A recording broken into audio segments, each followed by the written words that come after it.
Whiskey Jason here, whiskey from the viewpoint of an American over here in Germany, often tasting rare and exotic whiskeys, and today we have 10th Mountain. Ryan, tell us a little bit about yourself. What's up, guys? Thanks for having me on. First of all, appreciate it, Jason. We met just about 2 months ago at Bar Comment in Berlin and had a good time there as next door neighbors at the show. So that was great. And here we are now a couple months later. I'm back in Colorado where our distillery is from, where I'm from. And you guys are over there in Germany. And by the power of technology, here we are together, man. So I love it. I love it too. Let's say hi to a couple of people. Bozio over here in Germany says greetings. Whiskey and Joy says he's looking forward to a very nice and informative time together. He's very anxious or excited about what's going to happen.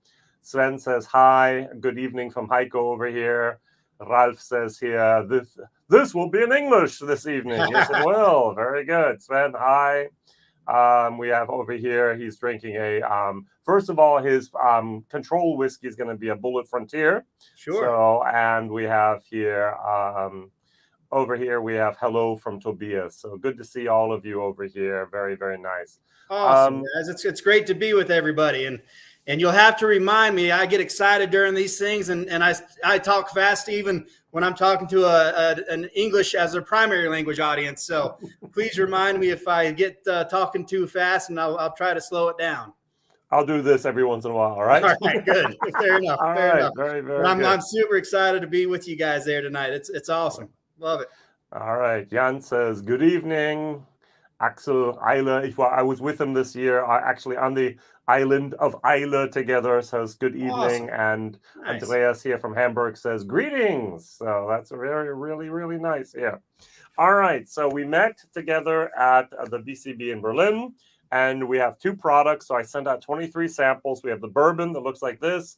We have the rye that looks like this. So most people have a little sample bottle. Perfect. At the moment, this is not yet available in Europe or in Germany, but we're working, or you're working, I better said, on a importer / wholesaler so that this will be hopefully available 2023, right? That is correct. And if you want to change that sentence to "we're working on it," I'll take all the help you can get, man. Absolutely, Jason. But we are working on it. That was why I was at Berlin, at Bar Comment Berlin a couple months ago to try to learn the lay of the land there. It is certainly a tricky business, the distribution aspect of it here in America. It's tricky nonetheless over there in Europe as well. So I'm starting to learn all the ins and outs of it. And so, but the goal is to have distribution there in Germany. So. Excellent. So what I want to do, first of all, is I would like to share my screen just very, very briefly to share where exactly you are. All right. Great. So if I zoom out here to the United States, I'm usually on the East Coast, maybe sometimes down in Texas, Kentucky, Tennessee, Ohio, Pennsylvania, Virginia is where my folk are, my clan. But you're out here in Colorado. So many of us might know Colorado Springs or Denver. So we take the little view over here and we actually go, what is the I-70? So You're very close to that. And you're there in, it's called Gypsum. Yeah, you're close. Exactly. It's Gypsum. And right. And we are in the Vail Valley. So if just a little east of that location there is Vail, which is a very well-known international ski resort. So to the right, you'll go basically just down I-70 to the right. You'll pass Eagle and then you pass Avon, and there's Beaver Creek. And then, a little bit more. You're coming along, Jace. Keep going. It's all in the Rocky Mountains. That's Beaver Creek there, ski resort. So you can see some of the ski runs. And then just to the right is Vail Ski Resort as well. So we're in the Vail Valley, just about 30 minutes away from those well-known resorts. Actually, if there are any skiers on the call, there's the big ski race, the World Championship in Beaver Creek this weekend. I know skiing's popular over in your guys' neck of the woods as well. And so that's just right down the road from us. So, and that's one of the reasons we named our distillery the 10th Mountain. So it's named after the 10th Mountain Army Division that originated in our areas in the 1940s. And after the World War II, they came back and started the modern day ski industry as we know today. And Vail Mountain was one of those mountains that a 10th Mountain vet had started. And about 10 years ago, we started getting the idea of starting a distillery. And we're like, well, hell, let's name it in honor of the 10th Mountain guys. And so that's hence our namesake. So very, very interesting. So you are the CEO. Were you also one of the distillers at the beginning? How did that yeah, sure all was. happen 10 years Exactly. ago? Yeah. When we go into the back at the distillery, if you remind me, we still have the first still I ever started using on display. So it's a small 13-gallon copper still. We nicknamed it Old Bessie. Was it For made no in rhyme or Germany? reason. What's that? Was it made in Germany? It was not. It was actually made by a colleague of mine here in Colorado, kind of on the underground. So, Oh, a little bit of he's a that fabricator. moonshiner stuff, right? Yeah, he's a fabricator, and he put this thing together. So, Okay. so we still have it. We haven't used it in a long time. Obviously, right now we're using a 500-gallon combination pot column still, a hybrid still, if you will, and that was made in Louisville, Kentucky. Right. And you can probably guess who made that. Vendome? Vendome, you got it. Exactly. So those things are hard to come by. Vendome is one of the Cadillacs, Ferraris of the still business. And so it was a piece of equipment we certainly didn't want to skimp on. And it's a pretty good chunk of change to get one of those. But the thing's a workhorse. We run it 18 hours a day, 5 days a week. And we just have to give it a little TLC on occasion, a little tender love and care, and it pumps out some great spirits. So we feel fortunate enough even now that we have one of those that we get to use on a daily basis. They're harder and harder to come by, and Vendome is just a great company to work with, and they've been making stills since the early 1900s. A lot of the big guys have them, certainly over here. I don't know if a lot of the big guys over in Europe use Vendomes, or if they use something more local over there. We do have a Vendome still in Ireland, for example, over there in Pierce Lyons in Dublin, but that is unusual. Usually we go for four sides, or we go for the German versions if it's a Holstein or if it's a Kute pot still hybrid combination then. Right, exactly. And then some of those manufacturers have representation at distilleries over here as well. For different rhymes or reasons, just I guess personal preference, or what you can get your hands on when you're starting to. Might have something to do with it. One of the biggest problems in Ireland was there was the boom where everyone was starting their own distillery at the same time. It was like, we have a 4-year wait. And so it's like, I'll go to Italy. They'll do it within 6 months. Absolutely, right? So when we got ours, we were starting about 10 years ago, got serious about doing this deal. And Vendome had a super long wait list. I want to say it was 18, 20 months, maybe even 2 years at the time. And we were like, well, hell, that's going to delay us quite a bit. But then just maybe 2 or 3 months into it, they had exactly what we were looking for up in New York, the state of New York. And a distillery up there had a tough time getting off the ground and didn't pay Vendome. And so Vendome was like, hey, we're taking our equipment back and we can just ship it right to you guys in Colorado if you guys have the chunk of change to put down on it. And we were in a fortunate position. We were ready to go to pay for it. And so we jumped to the head of the line rather quickly. Thank goodness. Fantastic. I've never heard that story yet. Yeah. That's kind of cool. That's really, really nice. Yeah, it's fortunate. And the distilling gods were on our side that day. That's for sure. They were. Yeah. We're going to start with the bourbon first. So everyone has a little bit of the bourbon. So I actually was able to take this bottle with me from the BCB. You gave me a full bottle of the rye and the bourbon to share with others. Thank you very much for that. So that was actually subsidized here by you. And so we're going to see what's going on here. Tell us a little bit about the bourbon, and then we'll do the tour of the distillery, and then we'll come to the rye. Is that all right? Okay, great. I love that. Great idea. I love the bottle, by the way. I think I mentioned that already. I just think that's great. Thank you. Great looking bottle. Something that's fun on the bottle above 10th Mountain, it has a Drink to Glory on it, which is a take from the 10th Mountain Army Division saying Climb to Glory. And so we use some inspiration from them and put Drink to Glory on it. And that tends to resonate with a lot of people. It's just a fun saying. And so, but in the actual bottle, it's our mash bill is 75% corn, 21% rye, 4% barley. Okay. Again, distilled in a 500-gallon combination pot column, so 100% copper. We age in American new oak barrels with the number 4 char. As I assume I have a pretty educated audience, but we're required to age in American new oak barrels for a bourbon. Other requirements for bourbon has to be made in America. A lot of people think and ask us on a daily basis, how do we make bourbon in Colorado? It's only allowed to do that in Kentucky. Right? Get that all the time, especially tail, from people from Kentucky. Love to reiterate that fact. But no, the geographical requirement is that bourbon has to be made in America. Yeah. It could be the Northeast, West, South, and everywhere in between, but it has to be made in America. So we check that box, obviously. It has to be distilled less than 160 proof coming off the still. Which is it has to be barreled. ABV. Yep. Yep. I'm sorry. Yeah, you got it. Thank you. We use ABV over here. And then so then it has to be barreled less than 125 proof. 62.5. Yep. And then it has to be bottled more than 80 proof / which 40%. You can do with a 40% ABV, which is alcohol. Yep. Very good. Very good. So what is in the bottle, we have to disclose over here, and I'm not sure if this is different for you guys. We have to disclose the youngest that's in the bottle, and if it's less than 4 years, we have to have an age statement on it. Right. And so our age statement, well, why don't you guys taste it first, and then we'll get into the age statement and how I answer that. Exactly.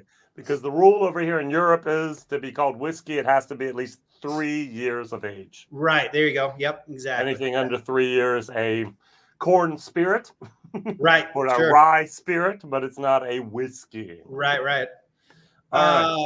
Another unique aspect of our distillery where we're at in Gypsum, being in the Rocky Mountains, our altitude is 6,800 feet in altitude. Go ahead and translate that one to meters. Divide by 3. Yeah. So we're over 2,000 meters and almost, let's go for another 2,300 meters up, which is us, we have to go to Switzerland to get that high. Exactly. Right?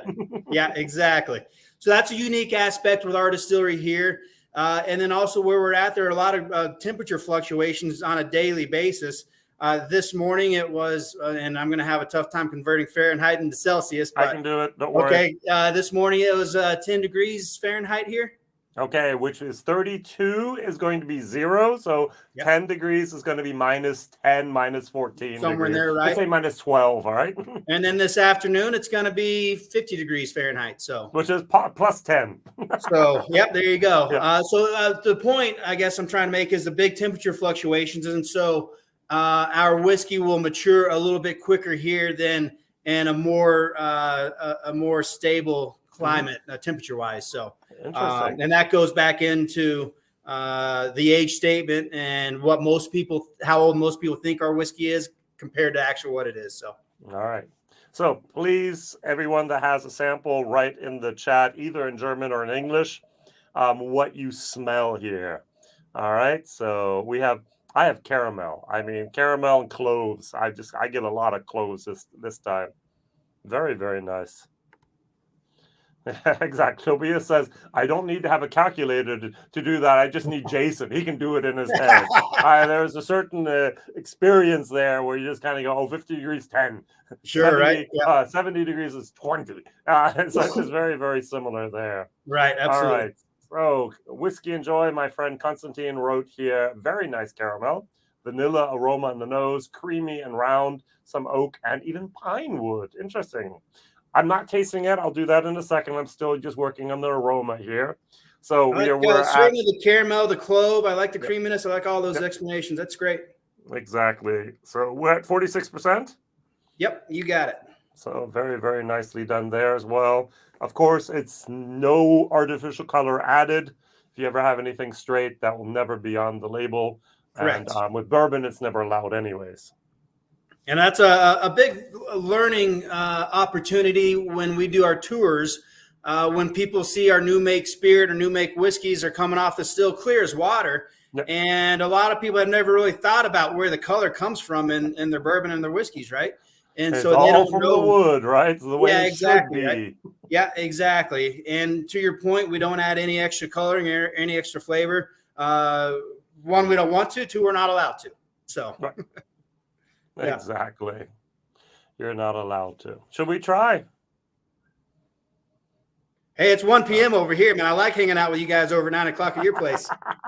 I was going to say 9:15 over here, 1:15 your time local. Love it. So, yeah, this is very mountain time is what it's called, right? So we have exactly. Yeah, we're mountain time Eastern, here. Western, then we have the the Central. We have Mountain time. I don't know very many people Mountain time, by the way. So there congratulations. Yeah.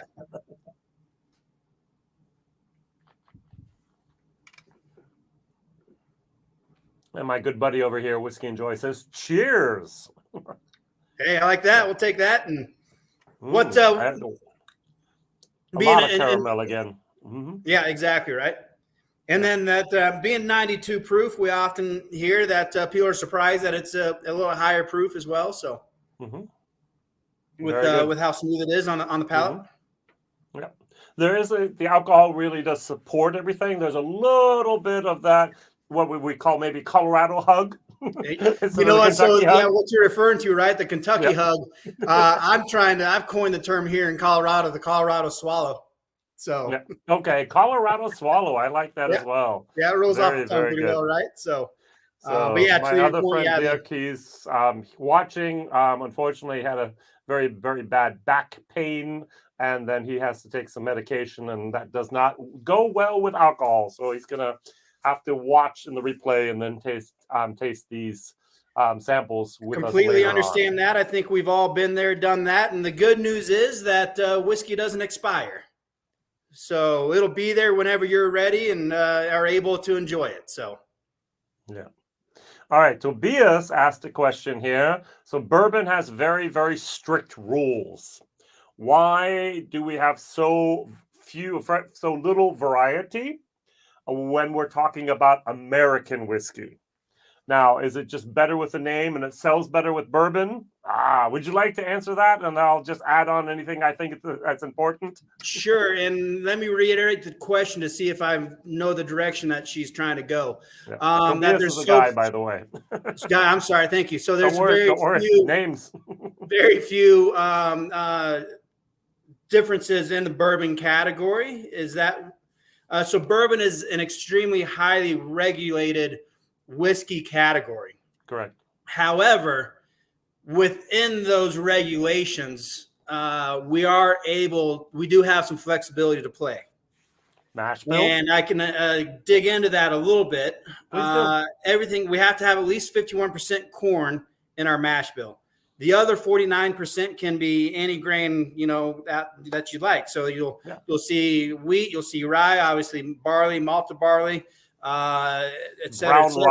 Brown rice, even you're seeing some rice out there too, right? Which I've had a couple of those and I've actually enjoyed them surprisingly. I didn't really want to enjoy them, but then I drank it. I'm like, damn, this is actually pretty good. It's not exactly. It's I don't want to like this. Wait a second, it's actually fairly nice. Yeah, it absolutely is. Yeah, I've been pleasantly surprised. Within our barrels, they have to be American New Oak barrels with charred, and that could be number 1, 2, 3, or 4. We use it for number 4 char, which is a heavy, super heavy char. But sometimes you can play around with the alligator char, right? Yeah, exactly right. Referred to as alligator char because it looks like alligator skin, and so you can mess around in that area. It has to be American New Oak. You can't mess around with that part. May I interrupt you there? Please. It has to be New Oak. It doesn't have to be American Oak. I'm sorry. Thank you. Yes, Jason. Thank you. I appreciate that. You could use French oak or some other type of oak, Canadian, whatever. But of course, it's much, much, much, much more expensive. And I would say 99.999999% of all bourbon barrels are American. Great point. Great point. Yes. Sorry. That's no. Thank you. Thank you. And then we can age it for however long as we'd like as well. What kind of still we use will have an effect on the end flavor. What kind of water we use to not only throughout the distillation processes, the fermentation, the coke and the fermentation, but then also used to proof down the spirit to bottle strength. So all this stuff has an effect over the overall flavor. So although we have to play within certain rules and regulations, there's still some flexibility there that we can experiment with as well. Yeah. All right, so let's go to a couple of the comments real quick, and I'll come back to my statement here to the American whiskeys as well. B-Dram says, I love the nose. Thank you, Whiskey Graham. Enjoy says here on the palate, spicy, creamy bubble gum, a little bit. You do have the barrel char, the vanilla, the 46% is gentle on the tongue, almost too gentle. He loves his barrel proofs. All right. I mean, well, I've done barrel picks with him, and it's just like, I need more power. Understand. All right. So well integrated. A little bit of mint and cocoa. Nice. Yeah. And Jan says over here, pretty unique and fun taste, smooth honey. And I also have the pine wood, a little bit of a pine cone moment.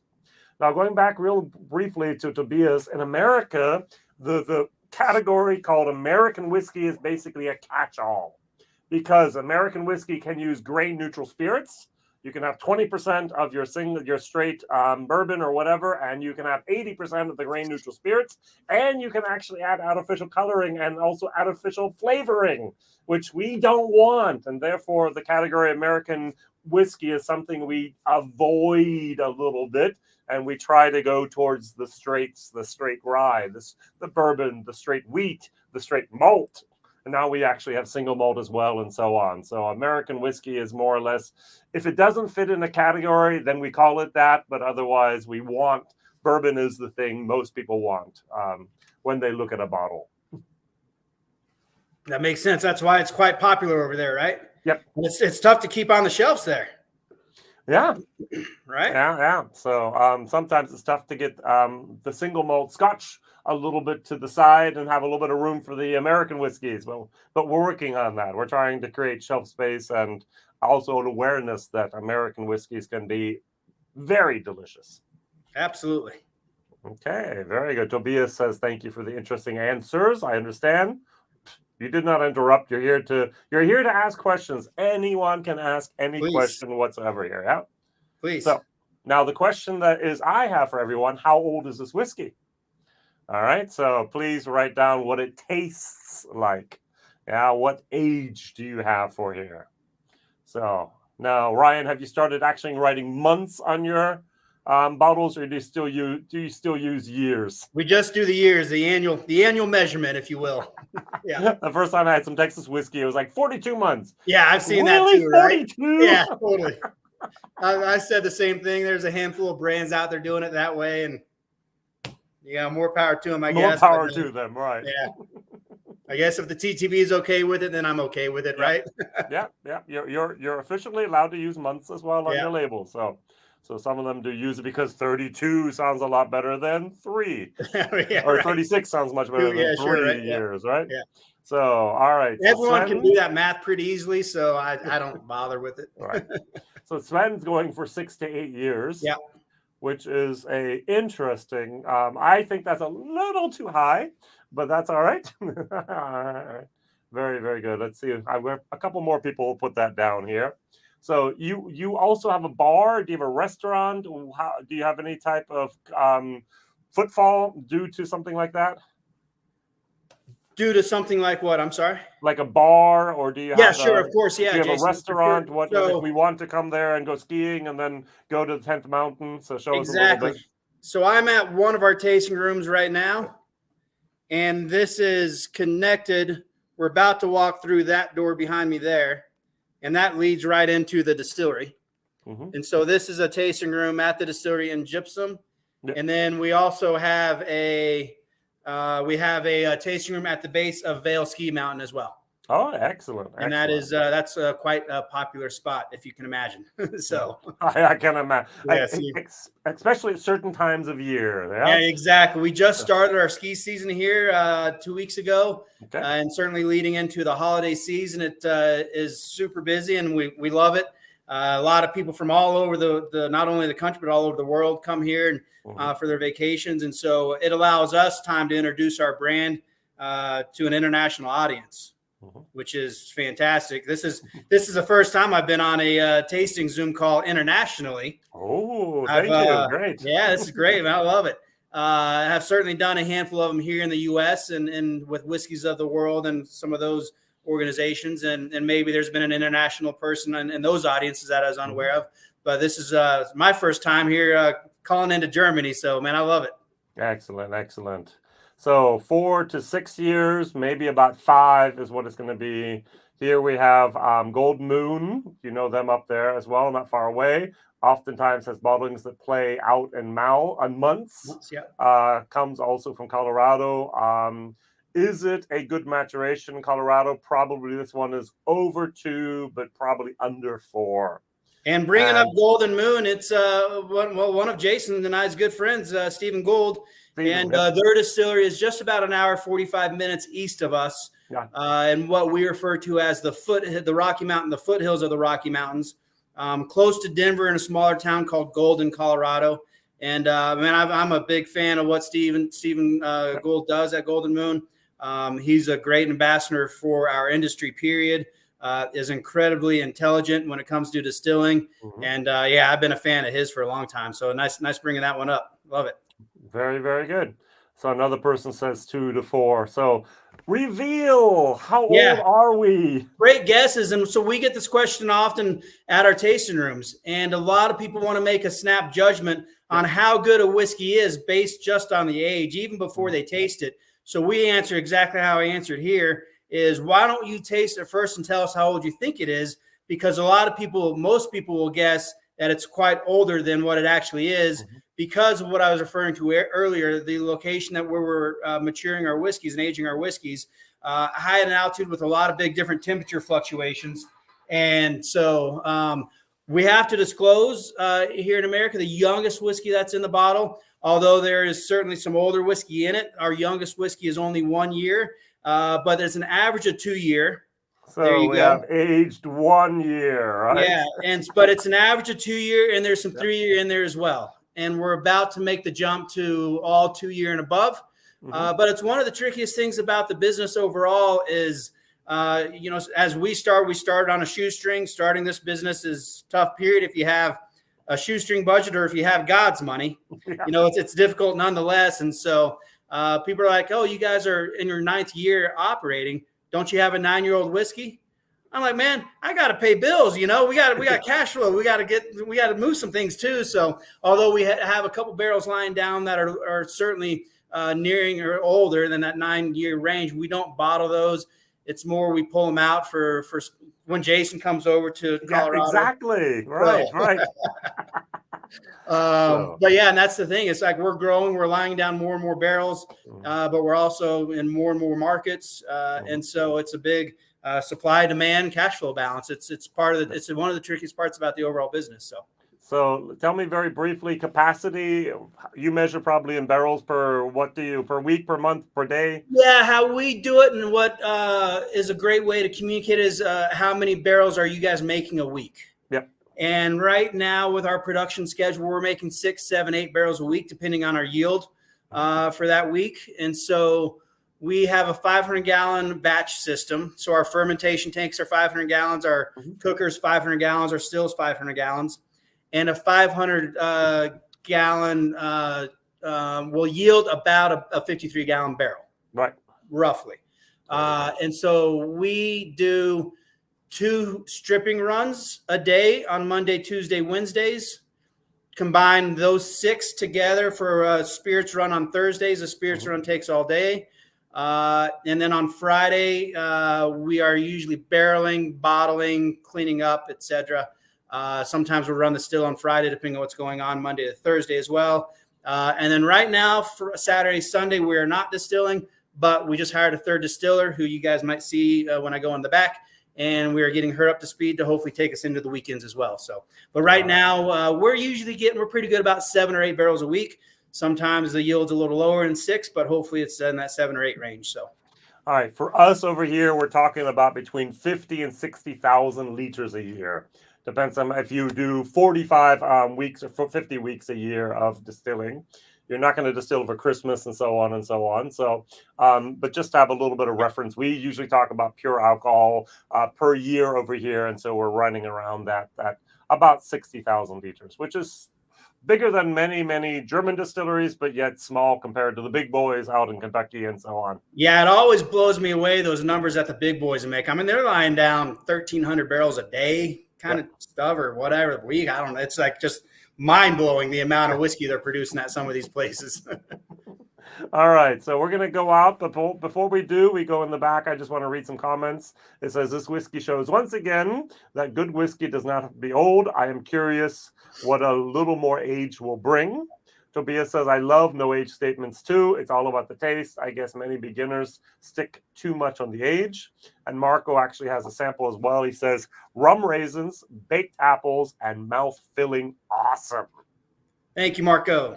Yeah, very good. Would you like to go back into the distillery now? Yeah, absolutely. Let's do it. One? So bear with me. I'm just on my laptop here, so I'm going to be doing one of these things with my laptop. So it sounds pretty quiet back there right now, but I know the still is operating, so you'll probably just hear a low hum in the background. I should be able to hear you guys, so let's just give this a shot here. Yeah. So anyone who gets seasick or motion sick, give us about 10 seconds here. We're going to go back here into the distillery. I just love the fact that we can just change the location and we see some of the barrels, we see the pot still, and we can actually just do this here together. So it's all you now. I'm going to put you up on the big screen. At me. Good. Looky there. Yay. Very good. So tell us a little bit about what we see, all right? Yeah, you got it. We're going to start over by the by our silos over here. Yep. And so right behind me is our rye and malted barley silos. And then outside where that the window is, that has a nice glare, we have a corn silo out there that's 3 times as big as our rye and malted barley silos.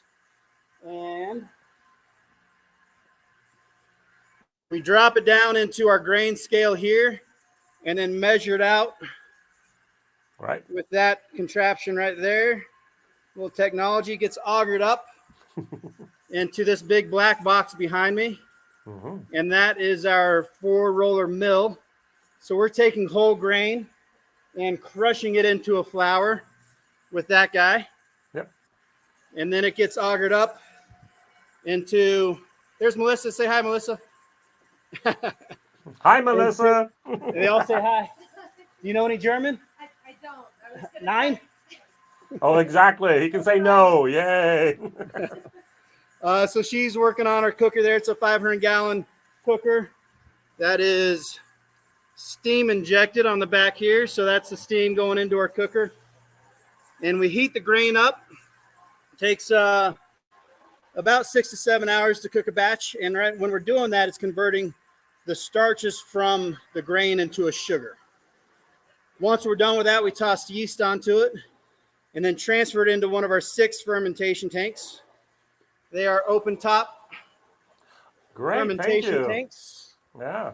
And let's see. I just love the fact that tanks often in America are square, not round. Right? All the tanks over in Europe have always been round, and they're often square in America. Yeah. So that right there is a bourbon fermentation going on. Corn. Mm-hmm. And we'll ferment for about 6 days. Wow. And that is converting the sugar into alcohol. And at that point, we'll transfer it into the 500-gallon combination pot column still. Mm-hmm. From our friends there. And it looks like we just got done distilling today, because otherwise, when I first came in about an hour ago, we had new make whiskey coming off. That's a birdhouse there. Yeah. And then into our receiving tank right there. Mm-hmm. And then again, we'll do 6 runs of that. Then on Thursday, we'll combine all those and do a spirits run. And then do our, you can bear with me one sec. No problem. Get rid of all the math and whatnot, but all right. This is divided up into 3 different compartments for our heads, hearts, and tails cuts. Gotcha. Put down our notes here. So the heads are about the first 10%, the hearts are about the middle 80%, and then the tails are the last 10%. And we'll keep those hearts and into the barrel. There you go.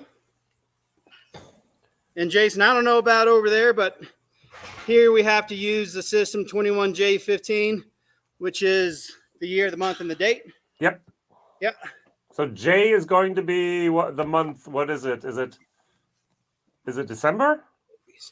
I'm doing as well. ABC. October. October. Oh, J is October. It's 10th. All right, good. Yes, thank you. Yeah. And then what is your barrel entry proof, if I may ask? We enter at about 120. Okay, so 60%. That's not as high as you could go. Great. Yep, we could go a little higher. When it is time to harvest one of those barrels, we grab that forklift that's behind me there, put one of these big white totes underneath it, and put the barrel on the forklift, pop it, let it drain into a 25 micron filter into one of these totes, then use our reverse osmosis water to proof it down into bottle proof. And then it's connected into this stainless steel cylinder there. And on the inside of that is a 1 micron filter.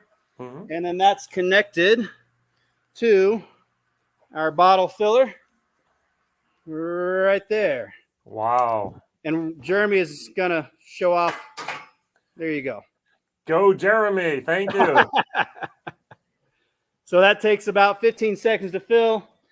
And then we do everything by hand here. I don't know how much longer, but as of right now, we're doing everything by hand. So once that's reaches the fill point, he's got a cork ready to go.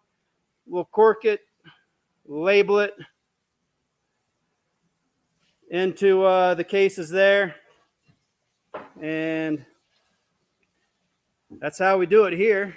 Very good. That was your cordial, wasn't it? Yeah, exactly. Yep, you got it. I recognize the bottle there. So this is people are just saying pretty cool insights. Applause. Yeah, people are just going wild here. This is wonderful. Dare to be different. First distillery tour ever, says Heiko. Nice. Other people pay for the tour.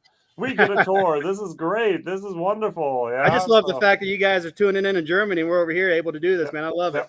Yep. So then onto the pallet. That's what he's working on there. Yep. And then into kind of our storage room, our staging room, with everything ready to go out the door over to Germany. Look at that bottle. That was wonderfully done there. Yeah. So, that was not planned. That was good. So, and that's a quick tour there. So Tobias says there was one box in the background. Send it to Jason. Yeah, you got it, Tobias. Isn't that great? All right. Very, very good. So happy to everyone good there. I can review or revisit some things or go back into our case. Saw a lot. And Mark, by the way, is watching and he wants to be sent to Brazil. So hell, I'll come. I'll hand deliver that. I'll deliver it, right? All right. So that was just awesome. I'm just going to use the word of one of my viewers here. That was fabulous. That was awesome. Great. Thank you very much, Ryan. Well, Not absolutely. everyone gives that amount of transparency and insight into the whole process that is done there. So that was good.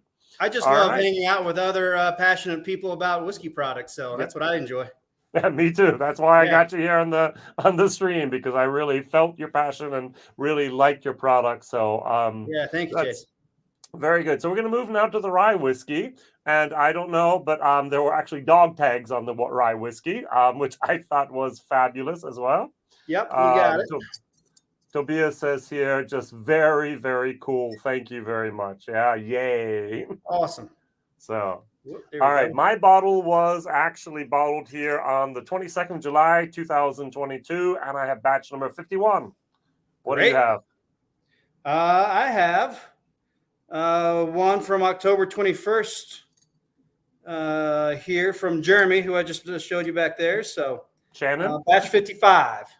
Okay. What I have here. So, again, now that the age statement is out there, it's very similar with our rye whiskey. So, not to prejudge anything, but now that that's out there, though, if you didn't rinse out your glass from the bourbon, welcome to do so, or use a different one, or hell, just pour it right on. I've trained my people well. We usually have 6 glasses. All right, so we do a lot of blind tastings with 6, and so after 6, they're like, oh, I have to go wash something, but 6 should be there.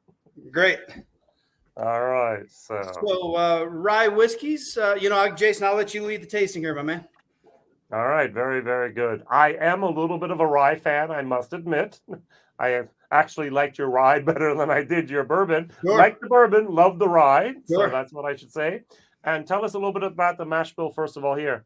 You got it. Well, our rye whiskey is our most awarded spirit, first of all. So double gold. Where was that? Well, recent one, best in class in whiskeys of the world. Oh. It is rated 94.5 points in Jim Murray's Whiskey Bible. Gold medal in San Fran Spirit Comp. I guess are probably our top 3 accolades that we've received. So it's certainly a house favorite. We have 16 full-time people here, and I think if you poll them, 12 or 13 would say the rye's their favorite. So me too. Yep, so. Exactly right. So that's all. Right. That's all good. So our rye mash bill is 70% rye, 26% corn, and 4% malted barley. All right, very good. You just basically exchanged the corn with the rye, didn't you? Close, right? Exactly. Similar. Yeah, our corn, our bourbon, 75% corn, and we 75. Okay, we played with that level with our rye, and then we just narrowed down to the 70% there, and that's what we got the best response from. So that's how that came about. But yeah, we started a higher rye mash bill early on. So okay. Very good. The first person has already written something, so everyone else can also write down their nosing and tasting notes as well. We have on the nose spearmint, absolute. I'm banana blind, so I never get banana. Forest honey. Everyone says banana. It's like I don't get it. So I'm banana blind, but forest honey, yep. That's a very well educated palate to know that you're banana blind. Oh, right? I am. You just don't get banana out of anything, huh? Yeah. So I've done enough tasting. Everyone writes banana, and I like just don't get it. It's nothing. Yeah. So get, maybe a little graham cracker, right? Okay, we don't have graham crackers over here. That's the reason why we're not going to get that note at all. Yeah. On the nose, we get some green apples, some caramel, and fresh. That's one way of putting it. So if we make a cheesecake, for example, I love a graham cracker crust. Exactly. And, yeah, I have to kind of go buy on Amazon or someplace like that for an extraordinary amount of money. Imported graham crackers for something like that. So yeah, that's great to learn. That's interesting. Yeah, distinct honey notes. Whiskey and Joy says here, floral notes with some salty caramel. The mint is one of the subjects we have here, and a little banana. All right, very good. So reoccurring theme here, a little bit of banana. Maybe some dark fruit. We get that on occasion too, right? Yep. Are you going for the plum, or are you going to go raspberry? What are you going to go with? Yeah, I lean towards the plum. Okay, right. Yep. Mm-hmm. Yep. Very good. So what I did not add... Some baking spices maybe as well, some allspice or something. Yeah. Exactly. So a little bit of our Christmas type of spices we have over here, our gingerbread, our allspice, things like that. Yeah. Now, the prices, what do they cost in Colorado? We can't say what they're going to cost over here in Europe, but at least we have a U.S. price, first of all. Right now, the rye is $44.99 US dollar, and the bourbon is $57.99. All right. Very nice. Very nice. And our bottles are they're 750 mils over here. So, yep. Which, of course, is a problem over here in Europe. We need to have 700 milliliters, or at least you need to put a little sticker on top of them like I do with my bottles.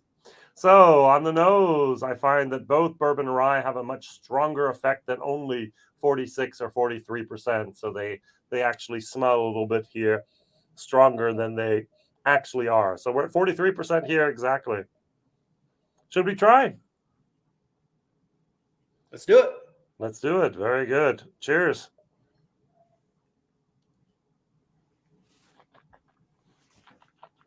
A definite rye moment. Yum. Hey, it puts a smile on your face, man. I like it. It does. Yeah. I love good rye. So, yeah, that's very, very, very nice here. Yeah. Very nice. Good. So what are your plans for the future? Are you just going to keep on making as much whiskey as you can? Or do you have other plans as well to expand into maybe a single malt or different types of finishings or anything like that with your whiskey? Yeah, we hang our hat on our whiskey expressions. And that's a big category in itself. Mm-hmm. And certainly bourbon is the biggest category for us here in the U.S., and it's a favorite of ours as well. And then rye whiskeys have been, they've been supposed up and coming for 12 years now. I think they arrived. I think they're here. And it's one of our favorite categories as well. So that's why we focused on those early and out of the gates early. So about 4 years ago, I was watching what the single malt category was doing, and I'll be right back. Okay, so while you're doing that, I'm going to do this real quick, and I'm going to share my screen because you're back, but I'm still going to share my screen. Looky here, we have an American single malt. Hey, there you go. Nice. Very good. So now it's actually at the moment only available in the tasting room and also at the distillery. That's exactly right. Least, yep. How much do you distill? Only 2 barrels a year, or are you doing a little bit more? More and more now. So this is our most recent release, and we released it maybe 8 months ago or maybe 10 months ago or so. But we are lying down more and more of it. We have a handful. We're lying down about 25 barrels right now, but we're making it about 4 or 5 barrels a month. Mm-hmm. It's been super well received. People are really enjoying it. That category is certainly increasing and up and coming. It's already here in Europe, so we like that. Yeah, absolutely right. Yes, American single malts are certainly more up and coming over here. And it's a category I'm a big fan of. And so we started lying it down or making it about 3 or 4 years ago. And I think it's going to be a product line that's here to stay. So I do too. Yeah, I do too. So that's not going anywhere. Our fourth whiskey is an unaged whiskey called Colorado Clear Mountain Moonshine. Okay, yeah, very but good. It is technically a whiskey. It's 100% corn, unaged. Mm-hmm. So it's clear as water, fresh off the still. We can, in essence, make it today, sell it tomorrow, which is kind of nice. Mm-hmm. It's makes a great educational piece. Right. So for people to taste an unaged whiskey, and a lot of people are like, I didn't even know there was such a thing. And a lot Which of people we would not have in Europe as well. It would be called moonshine, white dog, right. Anything like that. New make, you can sell it that, but you can't call it whiskey. But yes. Mm-hmm. And a lot of people are afraid of when you tell them, say moonshine. Oh, no, I don't want any of that, right? But then they'll taste and like, wow, I didn't know you could actually sip on a moonshine. So it's a great educational piece for a couple reasons along those lines. So that's our 4 whiskeys that we currently have. We make a brandy. So I've got a friend that has a vineyard in California. Mm-hmm. I had no plans to make brandy at all. And then my friend called me up and told me he had a ton of Pinot Noir grapes, Pinot Noir wine, that he could not bottle. It was a little off brand for him. Okay. And so he wanted to send it out to us for us to distill and make brandy out of. And after disclosing the fact that I had never bought a bottle of brandy off the shelf, nor had we ever thought about distilling brandy, forgive me if I was going to screw everything up. He's like, well, it's either going to you or it's going down the drain. And I was like, well, that's the 2 options. Send it out to me. Send it out, yeah. So we put it in the 500-gallon still. And it's a little bit different distillation technique, a little bit different aging technique. But in the end, our brandy just got recognized as one of the top 5 brandies in the country by USA Today, which is one of our biggest newspapers here in America. All right. And so I think our brandy is going to be around for a long time as well. And that's this bottle there. So it comes great in a 375. So, and it's aged in our used bourbon barrels. So we can, we aren't required to use brand new barrels. So we age in our used bourbon barrels, and that adds a nice little bourbon touch to the back end of that. So, my friend that I've never met, Lawrence here from California, says he had a bottle of the 10th Mountain, 95% rye. Awesome, Lawrence. It was amazing. Good, bud. Appreciate that. No, we're not doing that one anymore. It was originally this guy. And then that's why then we started dropping it down. And so, but Lawrence, that's awesome, man, to hear that, man. You got one of the early ones. I love it, bud. Yeah.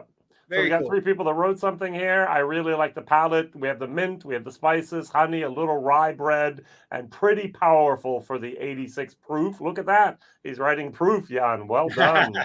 So Constantine at Whiskey and Joy says beautiful rye flavors with a barbecue moment.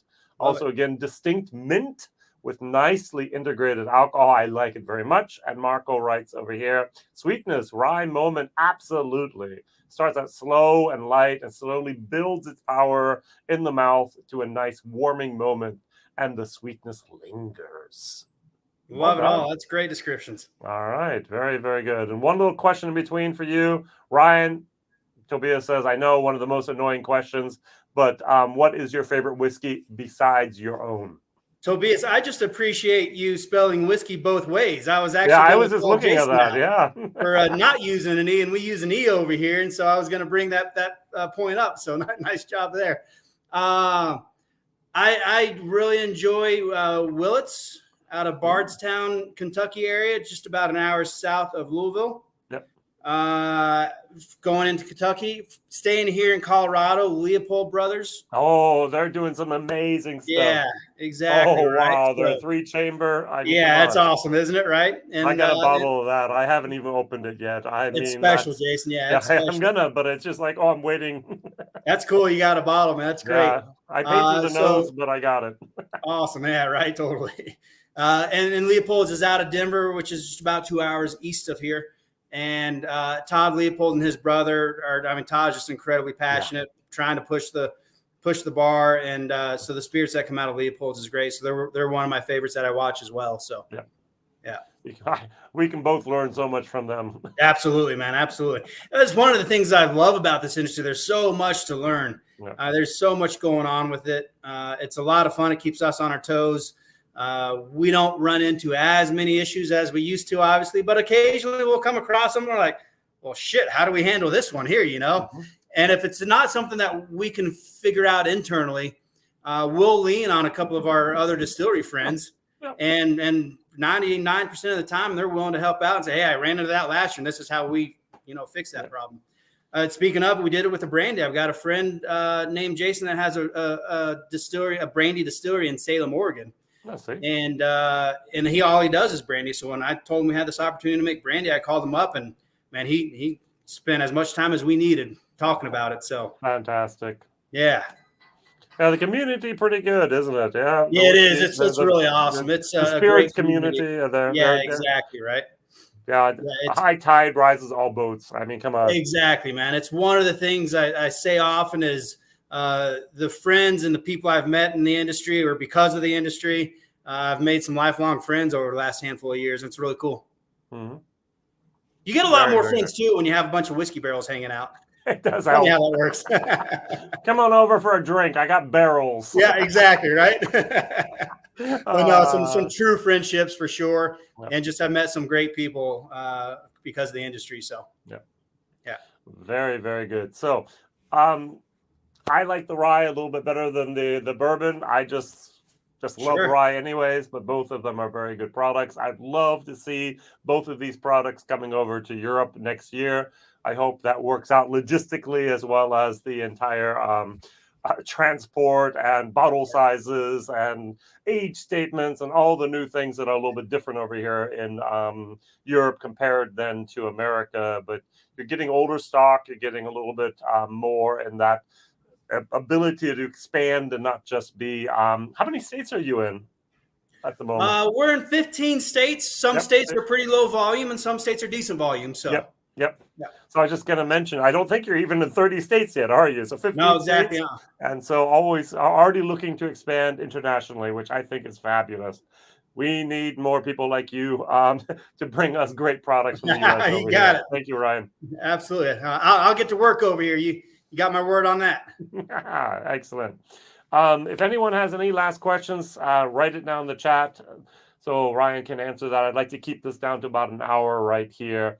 So what I did not hear from you yet was the original idea. How do you go from probably a whiskey lover to a whiskey producer? That's a fairly big step. Sure, what pushed you over the cliff of insanity? My steps actually make sense. They're kind of chronologically ordered. So when I first moved to this area, it was 1998. I was 22 years old, and I started bartending. And so I bartended for 4 years and skied during the day and bartended at night and had a blast doing that. And then I had an opportunity to start a restaurant in 2002. and we're about to celebrate our 20th anniversary with that here in a month. And so started the restaurant. It's called the West Side Cafe in West Vail with 2 other guys, still business partners with them. And from that point, from having the bartending background and the restaurant background, I started home brewing just for fun, in a little 5-gallon homebrew setup, about 3 or 4 or 5 times a year. And then the next step after that's distillation. And I was watching what the craft distillery movement was doing, as mimicking what the craft brewery movement was doing, just about 10 years later. And I was like, well, someone in this valley in my area is going to make whiskey sooner or later and have a distillery. Like, that sounds pretty darn cool, right? I was like, it might as well be me. So Moonshine University in Louisville, Kentucky, has an introductory course. It's a week-long course. It's pretty intense, but it's a great course, a great organization. Yep. And so I was one of their first students in their first course there. And that was January of 2013. And then came back, wrote a business plan, and put one foot in front of the other. And here we are now. So bartender, restaurant owner, home brewer, distiller. Distiller. I was going to say maybe home distiller. We're just distiller. Distiller. And here we are now. So, yeah, that's how it all happened. All right. Best of luck with your company. Now, Marco says here in Germany, if we like something very much, it goes down like oil. Yeah, the oil on the beer type of thing from the Old Testament here. Thank you very much for this new taste experience. We have here, Ryan exudes so much energy and whiskey spirit. Very nice. Thank you so much for letting us be a part of this beautiful little tasting. It was a great experience. I look forward to when the bottlings arrive here in Germany. Thank you, Ryan, and also Jason. Very good. Thank you. All right. Was a great time, Ryan. Anything I did not ask that you'd like to share at the very, very end? Oh, I just want to reiterate how awesome it is to be hanging out with you and your whole crew here, man. I think it's cool as hell. So I hope I talk slow enough and didn't talk over anybody, and hope you guys could understand me. I think most importantly that you enjoyed the whiskeys. Yep. So you could care less what I'm saying. Just enjoy the whiskeys, right? That's very, very good. So Jan writes here, thanks to Ryan and Jason for the fun little stream. It is clear that Ryan is super passionate about the whole whiskey topic, and the short distillery tour was super interesting. I just love that it worked. Internet connection fine, and just you went from the grains to the glass, which I just think is so fabulous there. Thank you very much. All right, so we're going to end the stream here. B-Dram writes down here, thanks for the interesting hour, yummy whiskey, and a great distillery tour. Awesome. And thank you for the nice evening. I enjoyed a great job here, Ryan. All right, so good, great tour and great rye. That was really, really good. Yep. All right, Whiskey Jason here, together with Ryan here from 10th Mountain Whiskey. The rye and bourbon is what we had on a glass today. It was very, very nice to see you again, and hopefully not for the last time, right? Jason, I look forward to next time, buddy. Guarantee it. All right. All the best. Bye-bye. Yes, thank you. Appreciate it. Thank you very much. Ciao.